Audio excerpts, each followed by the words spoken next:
Universalist congregation. We are so glad you are here. My name is Leslie McLean. I'm a member of the worship team, the leadership development team, and the Emerson Choir. I offer a special welcome to those of you joining us for the first time, either in person or online. We are grateful you are here and look forward to getting to know you. As a Unitarian Universalist congregation, we affirm the inherent worth and dignity of each and every person through anti-racism, anti-oppression, support for the LGBTQ+ community, working for reproductive justice, voting rights, and other issues as the world calls us to side with love. We seek to build a beloved community, not only here, but in our surrounding area. Everyone is invited to join us for social time following the service.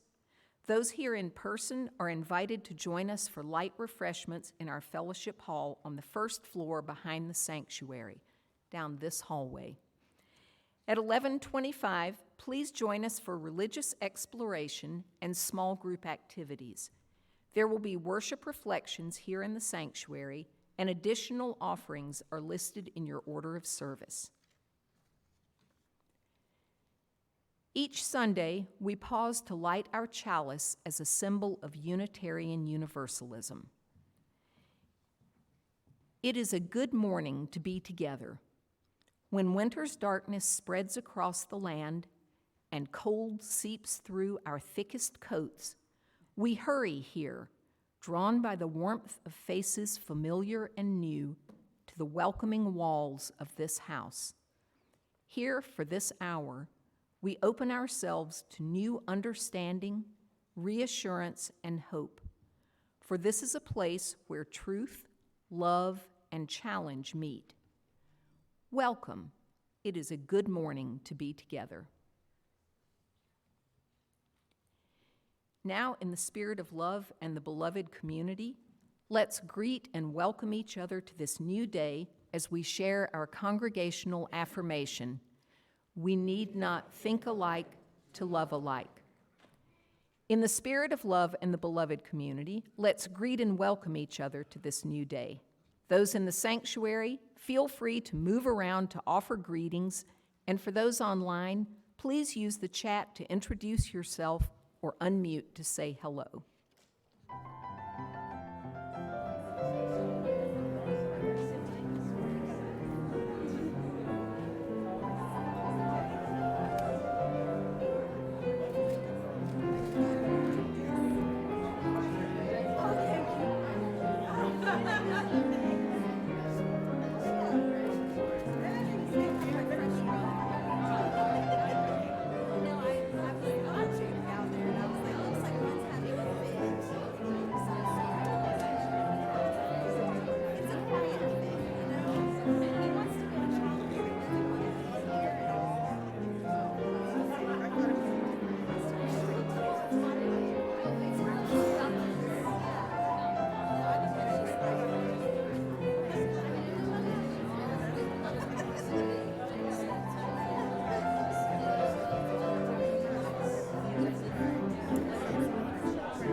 Good morning, good morning. My name is Reverend Christina Branum-Martin, and I'm so glad to be with you this morning. And I want to let you know, like many of us, 'tis the season. I was sick the last week, and if I get a cough, just know, and I've got cough drops abound and a glass of water. You might just need to give me a minute. And if you see me today, I'm not going to rush up and give you a big hug because I love you. So I might even, if needed, go hide out in my office while my daughter is in religious education today. So I'm just going to take it as it comes, and I appreciate your grace. This morning, we are entering into a season of the holidays, and the holidays for us encompasses many, many different things, from solstice to the lighting of the menorah, for Hanukkah and for the Christmas season.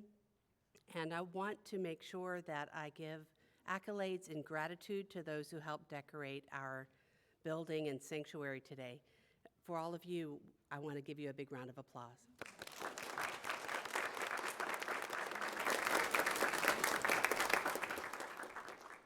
I was surprised to hear that we have a 15-foot Christmas tree that lives in the attic and had to come down and get put together. So I thank all of the people who put that together. I am reminded of this season in a way that reminds me of a vacation we had in Sweden and Finland. Luckily for me, it was during the summer solstice. So the sun was out, it was warm, and it was beautiful. The sun was also out for 22 and a half hours a day. So when I think about what winter might have been like with 22 and a half hours without the sun, and I think about all the lights and the candles and the things that this season holds for so many of us, from the history from paganism with the Yule log to Christmas wreaths and Christmas trees, and all the ways we celebrate light and warmth and coming together, I am reminded of a time in which that would have been so important for so many people.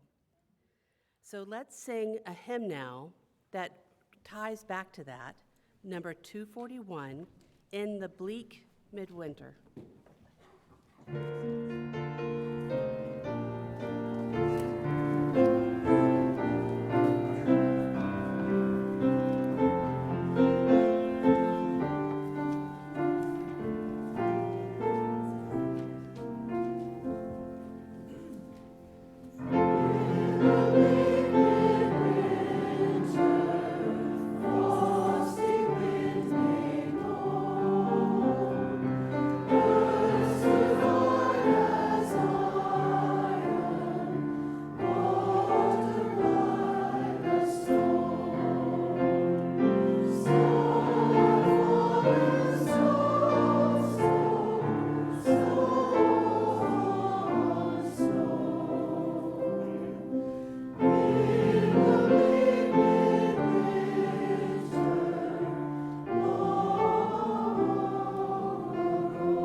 We come to the time now of sharing our joys and our sorrows and our concern, and we will put stones in the bowl. The stones have weight, and they are smooth. They are indicative of life's pleasures and sorrows. The water receives them with quiet and calm. Each week we are invited to write in the book as you enter into the sanctuary what might be a matter on your heart. And you can also email us at any time to let us know what's going on in your life so we can get back in touch with you. The first stone we put in today is in honor of the Cherokee and the Muskogee nations of the indigenous peoples who lived here before us. The second is to remember those who were wrongly enslaved here who labored on this land. And the third, a stone which might encompass many hands at this time of the world. We put this in for the current conflicts around the world, including those experiencing war. From our own community, we have a note from David Holliday that says he's recently unemployed. David, we are going to hold you in our heart and send you all of the energy that's needed to move forward and find what you need so that you can be okay. I offer also a stone of recognition and joy that as we celebrate the life and legacy of Rosalind Carter, my daughter was invited to sing in the memorial service, and that was a real honor to see her do that. Bruce King says, my nephew Matthew King won gold in the 100-meter freestyle in the Nationals in North Carolina. Woo! Wow.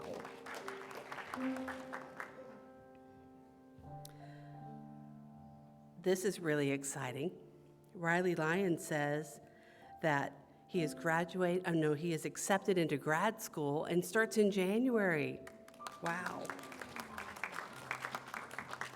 And on that note, Bellamy Bodiford says, I graduate from Kennesaw State University in December on the 12th with a bachelor's degree in interdisciplinary studies and a double minor in professional writing and psychology. We celebrate you.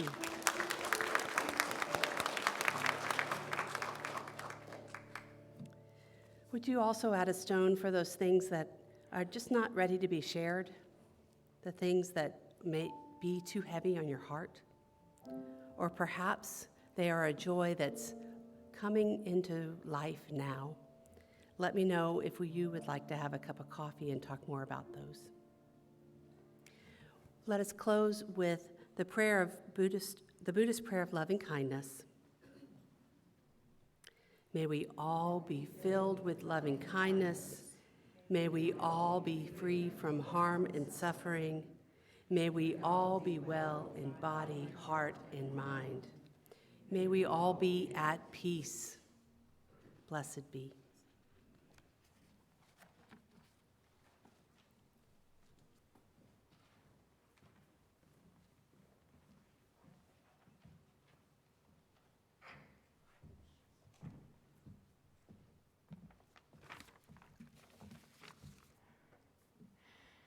Good morning.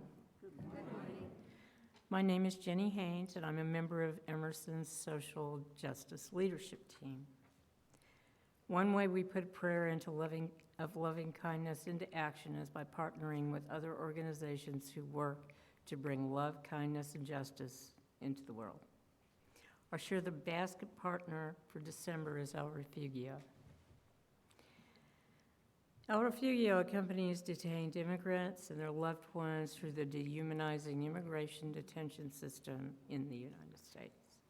The organization recruits overnight volunteers to serve after their hospitality house in Lumpkin, Georgia, where they welcome families coming many miles away to visit detained loved ones.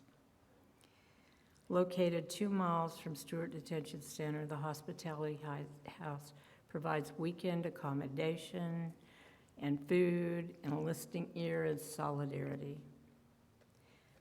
Other volunteers also come to visit those detained at Stewart who have requested a visit as a part of self-care, or because they want to share information for part of a civil rights complaint against the for-profit detention center.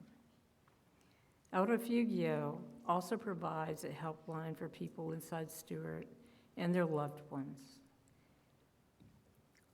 amplifies the voices of those detained as a part of advocacy, and hosts events to educate people about the immigration detention system. This organization is near and dear to many of us who have volunteered to visit asylum seekers from many countries in the world, who have ended up in detention at Stewart, and who sometimes have no family in the United States. I've personal experience with my friend Mohammed, who was detained 3 years in Stewart Detention Center and is now living in Kenya. And it was quite an experience. Today, we are hosting an ARE session to write holiday cards in the Justice Room, room 103, to those detained at Stewart.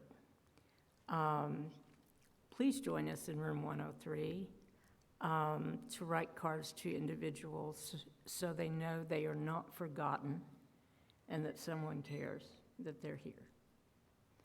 So anyway, look forward to seeing some of you there, second hour.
All right, am I on?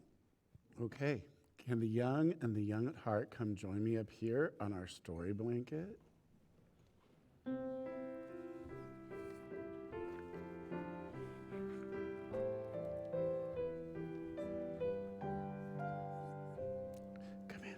in. You can come in closer. Come on in. Make room for everybody on the blanket. There we go. Wow, we got a big group today. Jay, come right up here close to me. Come here, Ellen. Come sit right by me. We can make everybody close. All right. So, who can tell me what happens on December 25th? Claire? It is Christmas. And what exciting things happen on Christmas? You get to spend time with your loved ones. You do. What else do you get to do? Yeah? Santa comes and you get to open your gifts. Yeah, Santa comes. What do you get to do? You get to play a few gifts. You do. But do you know what religious event happened on December 25th?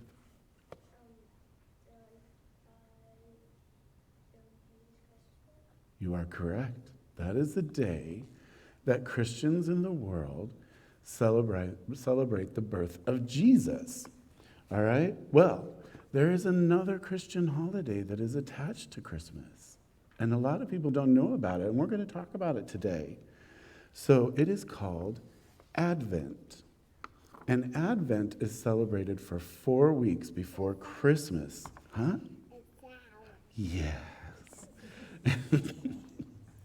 So it's a time that people, Christians around the world, start to prepare to celebrate the birth of Jesus.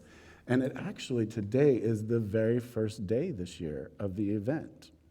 So next to me, do you see this right here? All these candles. Every week, one candle is lit on the Advent candle ring. And they represent something. All right, he's going to be my, all right, let's see. After I tell you the names of these candles, I want you to be able to tell me which one was your favorite and why. Okay, so listen carefully because they have names, each candle. The first candle that's lit is purple, and it is called the prophecy candle or the candle of hope. Because Christians looked at Jesus bringing 4 great things into this world, and hope was one of them. Sorry, thought it was off. All right. The second candle that is lit is another purple candle, and it is called the Bethlehem candle, and it is the candle for peace. Now, the third candle that is lit, all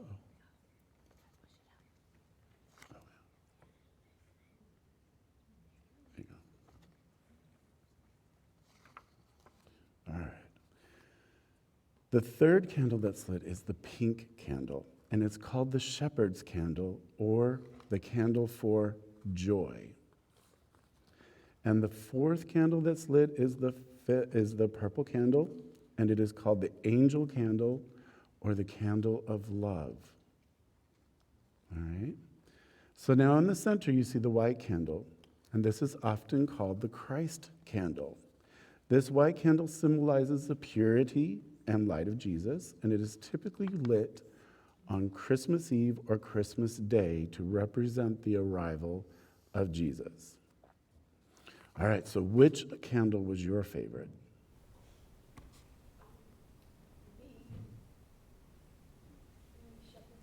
The shepherd's candle. Why? It has a unique name. Good, I like it. Who else had a favorite? The shepherd candle. The which one? The shepherd candle. The shepherd candle too? Why did you like that one? It's because it's pink. Yes, it is. It is the unique one in our circle, right? I love that. I like the one that has the love and angel in it because love is a big part of almost all of our holidays except for Halloween. Oh, I love that. She said that her favorite was love because love is part of all of our holidays, except for Halloween. So.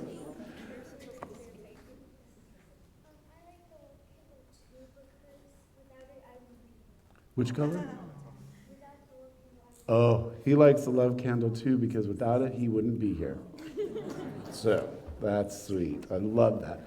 All right, last one, and then we're going to go to story. I like the peace candle because I think peace is a very important thing. I love that. He said he liked the peace candle because peace is a very important thing. All right, so I thought it'd be good for us to tell the story of Jesus and his birth, okay? So hopefully our pictures will come up there. Are they there? Because you know me, when I do these pictures, half the time they disappear on me. So if they disappear, let me know I got the book as backup. All right, in the 6th month, God sent the angel Gabriel to the city of Nazareth, which was in the land of Galilee. Gabriel went to the home of a young girl named Mary. When he found her, he said, "Greetings, you who are most highly favored, the Lord is with you." Mary was frightened by the angel and his words, which I can understand. If an angel showed up in me, I'd be. Gabriel said to her gently, "Do not be afraid, Mary, for you have found favor with God. You will bear a son, and you are to name him Jesus. He will be called the Son of the Highest, and the Lord will give him a kingdom that will never end."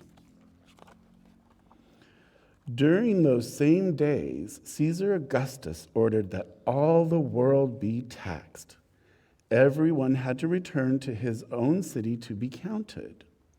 Since Joseph was a descendant of the house of David, see the man leading the donkey? That is Mary's husband. His name was Joseph. He had to go to the city of David, which was called Bethlehem. He took Mary with him, and together they traveled from Nazareth up through Galilee to Bethlehem. Because Mary was great with child, she and Joseph traveled slowly. It was late when they arrived in Bethlehem, and the city was crowded with others who had also come to be counted. They searched for a place to spend the night, but there was no room at the inn. Finally, they found shelter among the animals in the stable. While they rested there, Mary's son was born. Having nothing else, she wrapped the baby in swaddling clothes and laid him gently in a manger. And as they had been told by the angels, they named the baby Jesus. On that same night, a group of shepherds were gathered in a nearby field, keeping watch over their flock. Through the night, the angel of the Lord appeared before them with the glory of God shining all around them. The shepherds were frightened. These angels kind of have a history here, you know? "Do not be afraid," said the angel. "I bring you news of great joy for all people. This day in the city of David, a Savior is born who is Christ the Lord. This will be a sign to you. You will find the baby wrapped in the swaddling clothes and lying in a manger." Suddenly, the sky was filled with angels. They praised God and said, "Glory to God in the highest, and on earth peace and goodwill toward men." After the angels had returned to heaven, the shepherds said to each other, "Let us go to Bethlehem and see this baby that the Lord has told us about." The shepherds hurried toward Bethlehem, running and stumbling in the darkness. At last they reached the stable where they found Mary and Joseph, and next to them was the baby Jesus, lying in a manger, just as the angels had said. Having seen the child, the shepherds ran, praising God and telling all who would listen to the wonderful things they had seen and heard. Mary watched and listened to all that was happening around her. She remembered all these things and studied them in her heart. Then the wise men followed the star, which went before them, until it stood over the place where the young child was. Rejoicing, the men went into the house. When they saw the young child with Mary, they fell down and worshipped him. Opening up their packs, they presented him with gifts of gold and frankincense and myrrh. All right, so now you know the story of Jesus' birth. All right, shall we sing our song of dedication? Yes.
And we have a poem that I will share with you from, for me, a person who is a prophet of the word that comes through poetry. I'm going to read Amazing Peace by Maya Angelou. Maya Angelou wrote this poem soon after Katrina, so there's a reference to flooding in the streets, and I wanted you to know that reference. And following this poem, I invite you to sit and feel the music surround you. And may you even sit and be welcome to close your eyes and enjoy the gift of song. Amazing Peace. Thunder rumbles in the mountain passes, and lightning rattles the eaves of our houses. Flood waters await us in the avenues. Snow falls upon snow to avalanche. Over unprotected villages, the sky slips low and gray and threatening. We stop to question ourselves. What have we done to so affront nature? We worry. God, are you there? Are you there really? Does the covenant you made with us still hold? Into this climate of fear and apprehension, Christmas enters. Streaming lights of joy, ringing bells of hope, and singing carols of forgiveness high in the bright air. The world is welcomed and encouraged to step away from rancor, to come the way of friendship.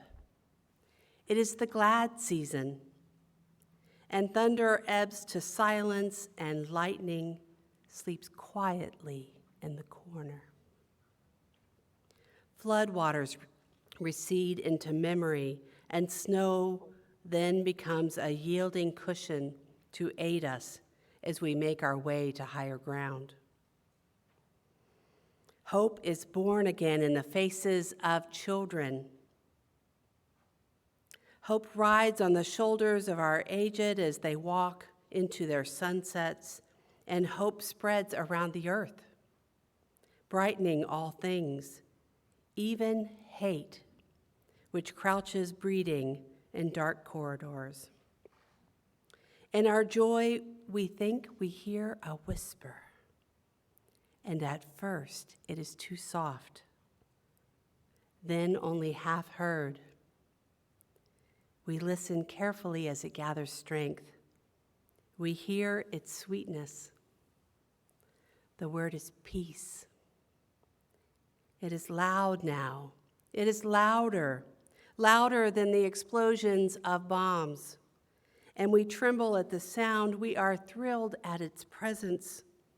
It is what we have hungered for. Not just the absence of war, but true peace. A harmony of spirit, a comfort of courtesies, security for our beloveds and for their beloveds. We clap the hands and welcome the peace of Christmas.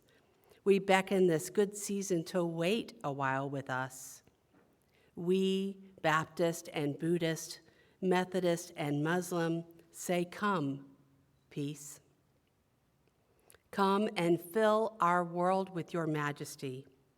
We, the Jew and the Jainist, the Catholic and the Confucian, implore you to stay a while with us so that we may learn from your shimmering light how to look beyond complexion and see community. It is Christmas time, the halting of hate time. On this platform of peace, we can create a language to translate ourselves to ourselves and to each other. In this holy instant, we celebrate the birth of Jesus into the great religions of the world. We jubilate the precious advent of trust. We shout with glorious tongues at the coming of hope. And all the earth tribes loosen their voices to celebrate the promise of peace. We, angels and mortals, believers and non-believers, look heavenward and speak the word aloud. Peace. We look at our world and speak the word aloud. Peace. We look at each other and then into ourselves, and we say the word without shyness or apology or hesitation. Peace, my brother. Peace, my sister. Peace, my family. Peace, my soul.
Today's reading was written by Charles Stevens about the history of Christmas.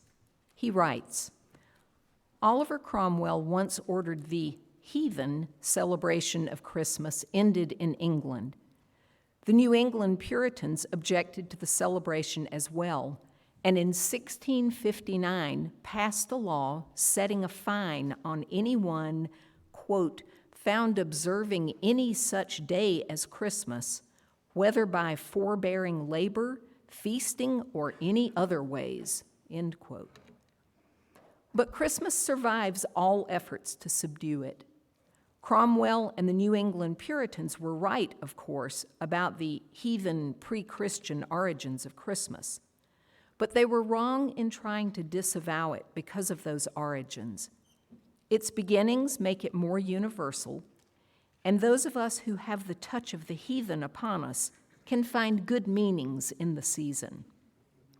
Scrooge, after all, was converted and promised, "I will honor Christmas in my heart and try to keep it all year."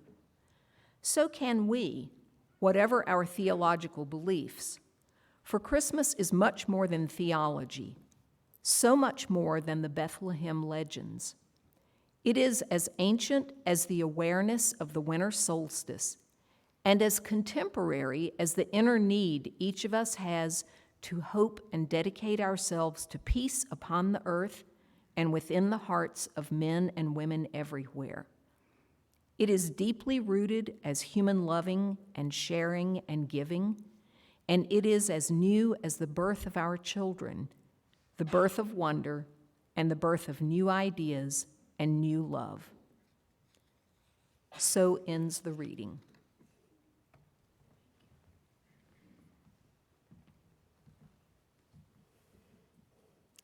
Many of you know that I am a lifelong Unitarian Universalist and come from many generations of Unitarians. And the season for me is a mix of religious and secular elements of this month. In our house, we decorated a Christmas tree. My next door neighbor's family was Jewish, and we would join them for a lovely dinner and the lighting of the Hanukkah candles. We also celebrated the solstice in a really lovely way. My mother had a Yule log that we would put candles in, and that night we would call it the night without any electricity. We would turn off all the lights in the house and, of course, leave the heat on. But the table will be covered with candles, and we would celebrate the solstice and remember, in a sense, why that celebration of light in a time of cold and dark was so important. I also have a really great memory. I was in a holiday pageant at the Unitarian Church in Houston when I was 6. I was a wise man. My brother was a lamb, and my little sister was baby Jesus. In my own life, my season is full of friends and family that I am close with, and for most of my life, it has been a time of plenty, and I do look forward to it every year. This season gives me an excuse to put aside the day-to-day tasks of my life, and I am called to look beyond myself to others. I remember that we are gathered with loved ones, and this time is special. I enjoy sitting down and writing cards still. I don't know how many people still do that, but it's a joy that I still enjoy giving of a card, and fewer seem to come back every year in the mail. I think Facebook and Instagram and sending someone a text is starting to replace much of that. I enjoy buying gifts. I enjoy sharing little things in stockings, and I enjoy the process of looking into my own life and seeing ways in which I can give to others who are less fortunate than me and who are specifically in need at this time of the year. I remember stories of Christmas and Hanukkah and the longest night of winter as they all blend together into celebrations of the birth of hope, the triumph of freedom, and the festival of lights. And this mixture, this collaboration, becomes a sacred act of just celebrating in my life and imbuing meaning into the candlelight that I see, or maybe even the twinkling of the light on my tree.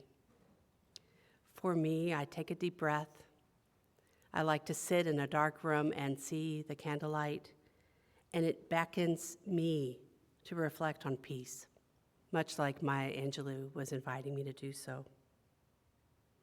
And I hope as a parent and as a minister to inspire a sense of reverence for all that this season can bring. Yet, I also know that this season is full of contradictions. It might be for you, and it certainly is for me. In this season, we seek simplicity as we rush to decorate our homes, fill our lives with extra commitments, and to buy gifts sometimes with money that is tight and that we don't have. That doesn't sound very simple in seeking simplicity, does it? Also, as we seek intimacy and tenderness, we often engage in painful relationships, and we re-engage with family or people in our lives who have left us brokenhearted. With the appeal of the Dickens Christmas spirit stories, they invite us to stop and shop, to forget that the true Christmas, and we forget that the true Christmas spirit had to do with family traditions, they had to do with the love of humanity, and they had to do with the compassion for the poor. But instead, what seems to be fed to us is an idea of a marketing idea that we live in a consumer economy. I share, too, this re-engagement with the season is difficult. As a child, I saw a close family member every year fall into a deep depression after the season, even to the point of days of depression in bed and the inability to reconnect.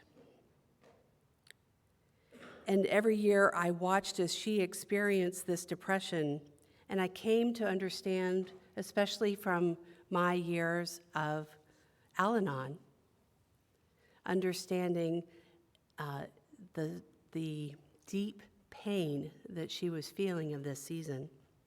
For me, I realized this is not unusual and unique in my own experience.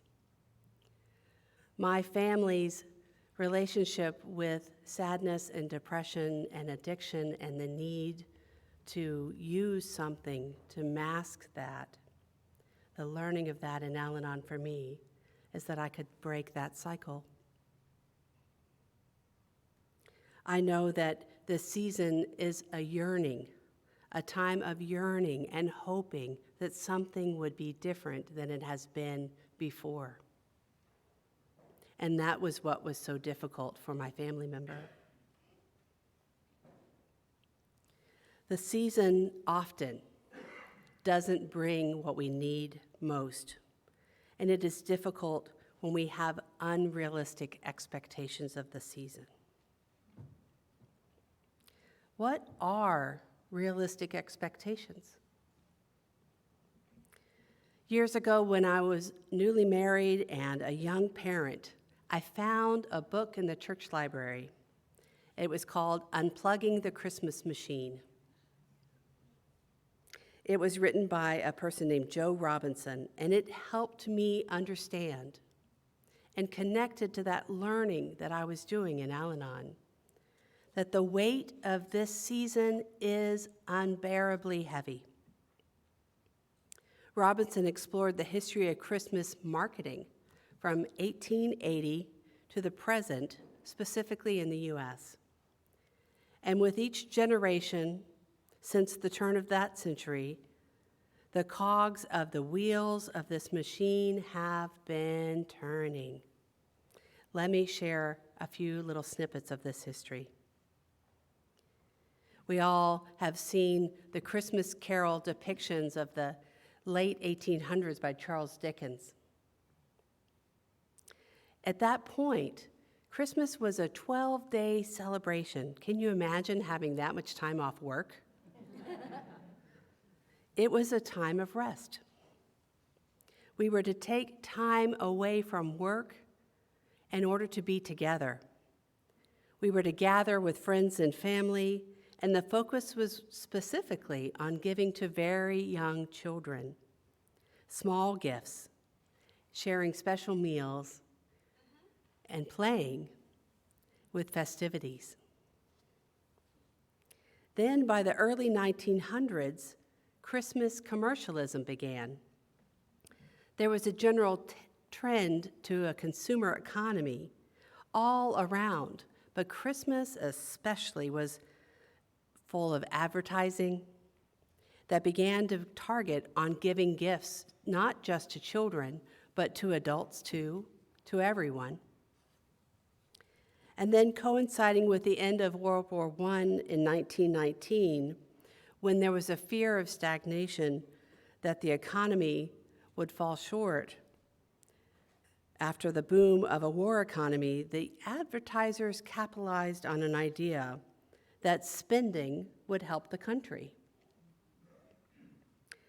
This is when advertising went into full tilt. And one ad even read, "Don't give frivolous gifts, give gifts that care." Well, the campaign succeeded, and department store inventories rose by 50% between 1919 and 1920. To give one's family an opulent Christmas was no longer just the province of the rich. And this all seemed like progress.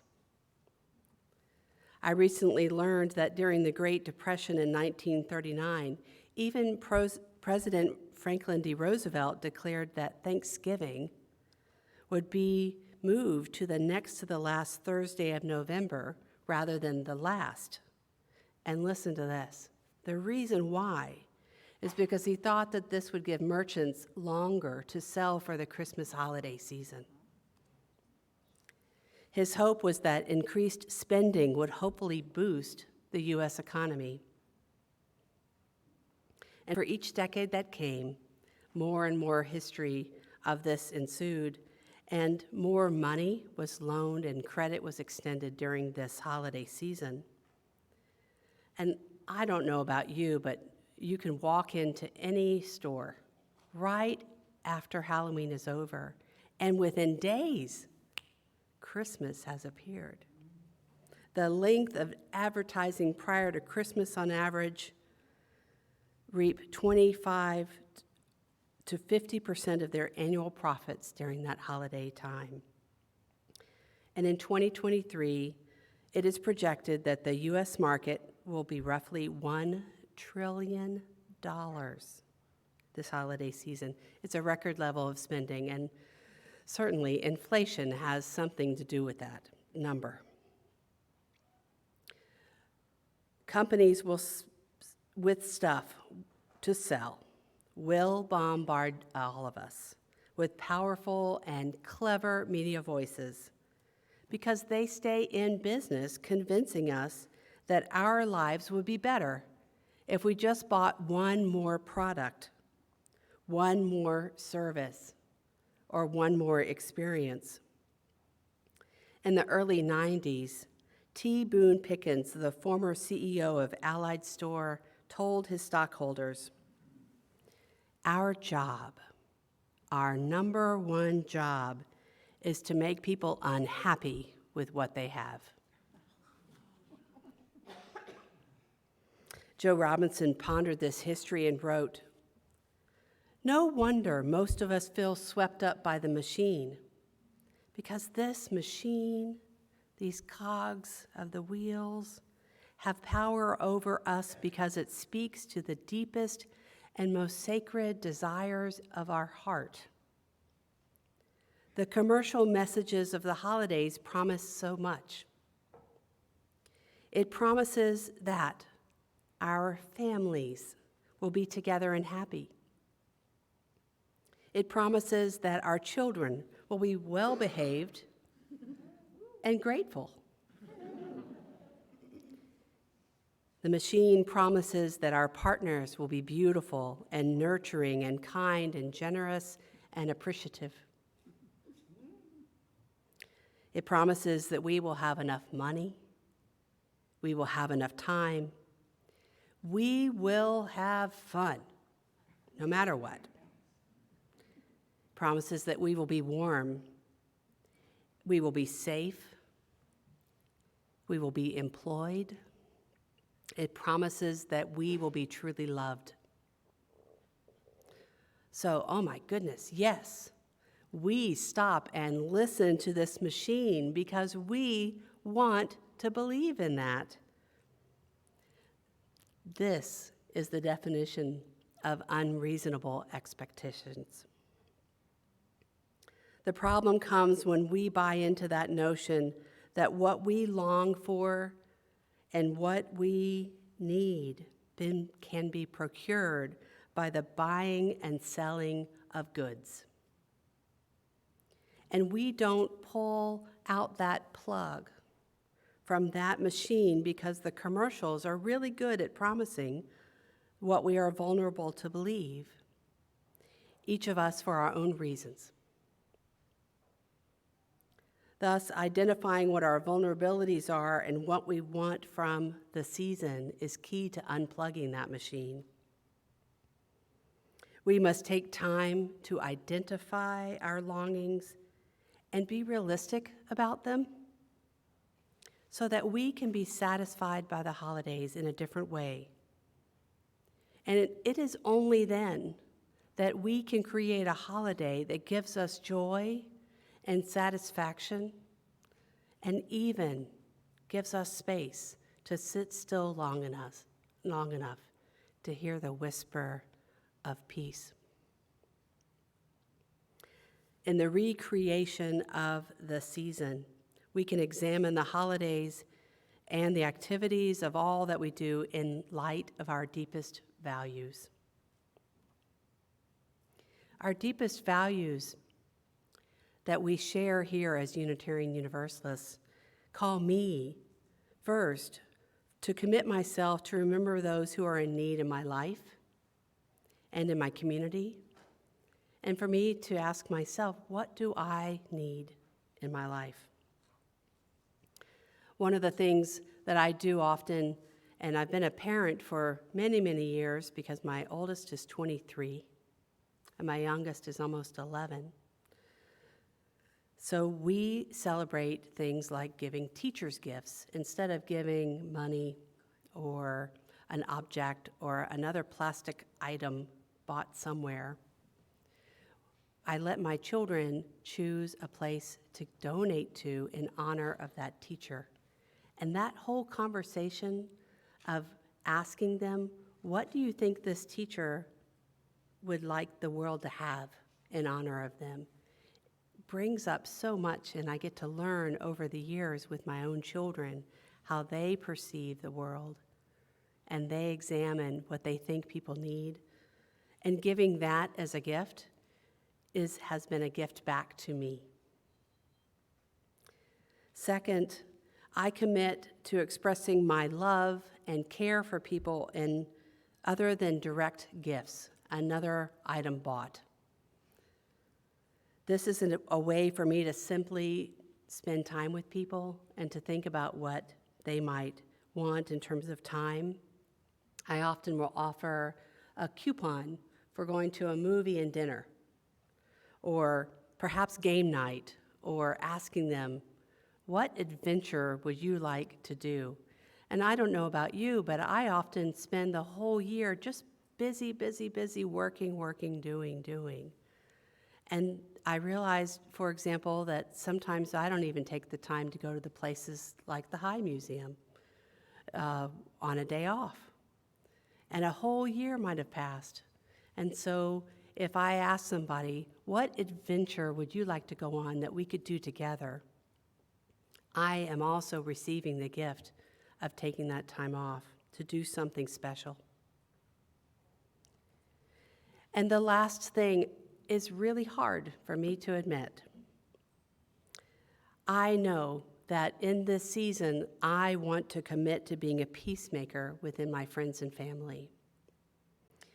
And this seems like a simple gesture. And even in my own family, there are people who haven't spoken for years. I try to be a peacemaker in a way that doesn't put me in harm's way. Thank you, Al-Anon Teachings. Yet it is the foundation of what I seek most during this season. And as Maya Angelou writes in that amazing poem, it is Christmas time, the halting of hate time. On this platform of peace, we can create a language to translate ourselves and to each other, she says. Peace. It is what we have hungered for, not just the absence of war, but true peace, she writes. A harmony of spirit, a comfort of courtesies, and security for our beloveds and their beloveds. My brother and I have very different ways of living in the world. We both grew up in a Unitarian Universalist home, and we separated in ways we live our lives by the type of things we do, the types of employment we have, our ways of interacting with our families. What I can say with sadness is that he has not spoken to me in a really long time. So for me to honor and acknowledge that this season is full of pain is something that I could recognize even from my own family. What I can say is that I love him and I wish him all that this season can bring. And that is my promise, is that I will continue to send out that love no matter what comes back, because that's the gift I can give. So I commit this season to rededicating myself to my own spiritual growth, because it is these values of Unitarian Universalism that ground me in this season. This week, we talk about Christmas and Advent, and next week we celebrate a children's pageant that teaches about not only Christmas, but Hanukkah and Kwanzaa, and ways in which people recommit to being connected. Next week, we will light the menorah, and we will light the Kwanzaa candles for this, knowing and acknowledging that we are not here during the days of Kwanzaa, so we will light them with the children to teach about that holiday. The spiritual values that ground me in this season also connect me back to understanding that the tree and the wreaths that we hang and the Yule log that's lit is based in centuries-old pagan traditions. These long, dark nights invite us to slow down and sit a while in the quiet. And for me, and I hope for you, it's a time of self-reflection about your lives, your longings, and the recognition of what feeds you. So I invite you today and during this month to tell a friend here what the season brings to you. And know that if you need it, this is a safe place to fall. And that if there is pain in your heart, like this season can and does bring up for me about my own family and friends, let this be a safe place to fall. Let this congregation be an extended family. May this congregation be a way for us to celebrate and recreate and imbue meaning into what your life needs. For this season is made holy by the meaning we give it. May it bring you closer to what you need and what this season can offer.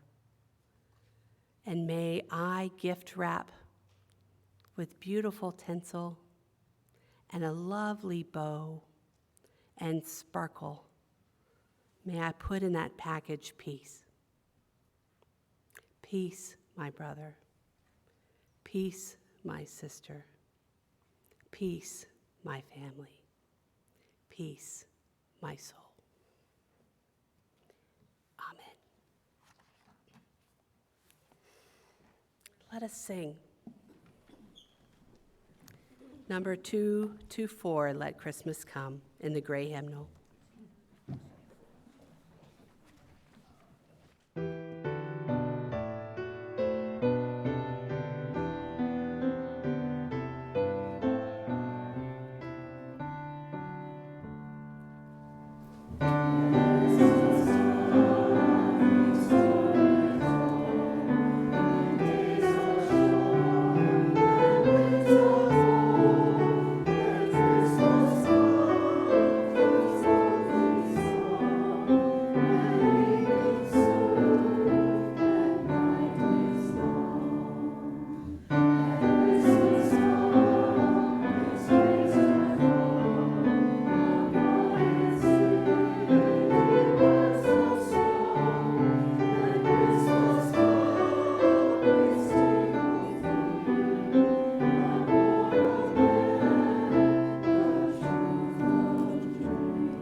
May we go forth from this place and take the hands of all that are beside you.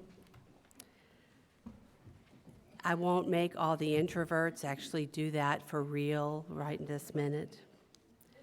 But I invite you to sit and feel the presence of others around you. Maybe even your shoulders are rubbing just a little. Let us acknowledge the holiness of being together, because we are here today trying to stop the rush and to slow down and to allow the spirit of the season just to enter our being for a moment. May we take the time to let the vision be clear, and may our concern deepen, and allow our hearts to overflow with authentic gifts that this season can offer. May peace fill your heart like a vessel. May we go forth in love, my friends. May we go forth in love. Blessed be, and may it be so. We extinguish this chalice, but not the light of truth, the warmth of community, or the fire of commitment. These we carry in our hearts and out into the world until we are together again. Thank